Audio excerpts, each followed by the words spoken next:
Wala siyang laman. Payat-pata po ngayon. Parang sarap niya. Lambot ng ano yun. Oh. Sarap yun.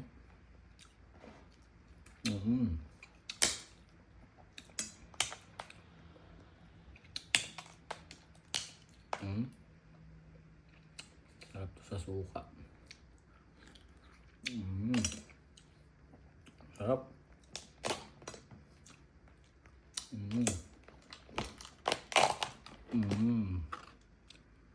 Payat lang siya mga busing. Oh.